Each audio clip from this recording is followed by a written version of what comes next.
எனக்கு வாழ்க்கையே வெறுத்து போச்சு சார் அப்படின்னு சொல்லிட்டு ஒருத்தர் வந்தார்.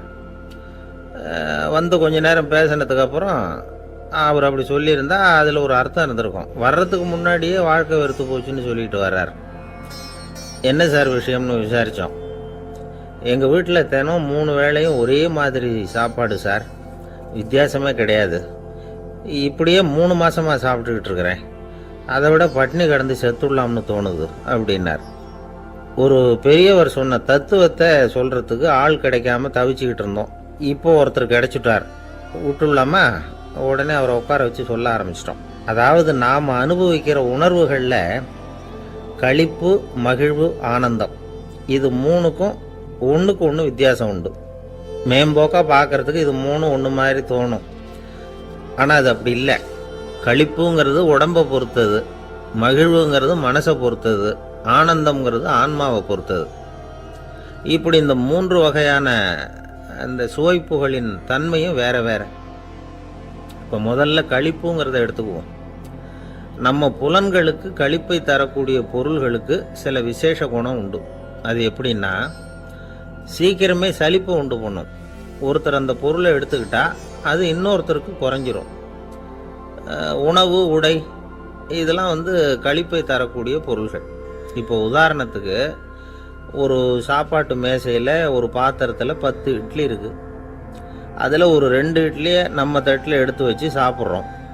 நாம் சாப்பிட்ட அந்த இட்லி நிச்சயமாக எதிரில் உட்காந்துருக்கிறவருக்கு இல்லை, அவருக்கு உபயோகப்படாது. நாம் சாப்பிட்ட அதே இட்லியை அவரும் சாப்பிட முடியாது, அவர் வேற தான் எடுத்து வச்சுக்கணும். அது மாதிரி நாம் ஒரு சட்டையை எடுத்து போட்டுக்கிறோம், அதே சட்டையை அதே நேரத்தில் இன்னொருத்தர் போட்டுக்க முடியாது. புலன்களுக்கு களிப்பை தரக்கூடிய இது மாதிரி பொருள்கள்லாம் முதல் தடவை நமக்கு கொடுக்குற களிப்பை 2வது தடவையும் கொடுக்காது. 3வது தடவை இன்னும் குறையும், கடைசியில் வெறுப்பாக மாறிடும். ஒவ்வொன்றா இட்லியை தொடர்ந்து சாப்பிட்றோம்னு வச்சுக்கோங்க, முதல் இட்லி தரக்கூடிய சுவையை 30வது இட்லி தராது. முதல் தடவை புது சட்டையை போட்டுக்கிறப்போ நமக்கு இருக்கிற களிப்பு அதே சட்டையை 100வது தடவையாக போட்டுக்கிறோம்னு வைங்க, அப்போ இருக்குமா? இருக்காது. இதுதான் களிப்பு. அதாவது சீக்கிரமே சலிப்பை தரக்கூடியது. ஒருத்தர் எடுத்துக்கிட்டால் இன்னொருத்தருக்கு குறைஞ்சி போகக்கூடியது. ஆனால் மகிழ்ச்சிங்கிறது அப்படி இல்லை. ஒருத்தர் அனுபவிக்கிறதுனால இன்னொருத்தருக்கு குறைஞ்சி போகாது. இப்போ காலையில் சூரியன் உதயம் ஆகிறத பார்த்து சந்தோஷப்படுறோம், அதையே இன்னொருத்தரும் பார்த்து சந்தோஷப்படலாம்.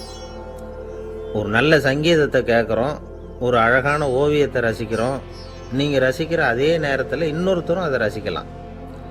அதனால் அது குறைஞ்சி போகிறதில்ல. இது மகிழ்வு. ஆனால் ஒன்று, ஒரே பாடலை திரும்ப திரும்ப கேட்டுக்கிட்டு இருந்தால் கடைசியில் அலுப்பு தட்டும். அதாவது மகிழ்வுங்கிறது எப்படின்னா, மற்றவங்களோட பகிர்ந்து கொள்றதுனால குறையாது. ஆனால் ஒரே பொருள் மீண்டும் மீண்டும் அனுபவிப்பை தர்றப்போ முதல்ல மகிழ்வு அதிகரித்து அதுக்கப்புறம் அது மங்கி மறைஞ்சு போடும். இதுதான் அந்த மகிழ்வுங்கிறதுக்கு இலக்கணம். சரி, இப்போ 3வதாக சுகம் தரக்கூடிய ஆனந்தம்ங்கிறது எப்படின்னா, இது நமக்கு உள்ளே இருந்து சுரக்கிறது. மனசு சலனங்கள்லேருந்து விடுபடுறப்போ இந்த ஆனந்தம் நமக்கு கிடைக்கும். இது நிலையான சுகம், ஆத்ம சுகம். களிப்பிலிருந்து மகிழ்வுக்கும், மகிழ்விலிருந்து ஆனந்தத்துக்கும் செல்றது தான் மனிதன் நடத்த வேண்டிய முக்கியமான பயணம். இவ்வளவு விஷயத்தையும் கேட்டுட்டு இந்த காலத்து பையன் ஒருத்தன் வந்தான். சார், இப்போ நீங்கள் ஒரு சாப்பாட்டு மேசையில் ஒரு 10 இட்லி வைக்கிறீங்க, என்னை உட்கார வைங்க, எதிரில் இன்னொருத்தனை உட்கார வைங்க, நான் களிப்பு மகிழ்வுலாம் தாண்டி நேரடியாக ஆனந்தத்துக்கு பயணம் பண்ணி காட்டுறேன் அப்படின்னா.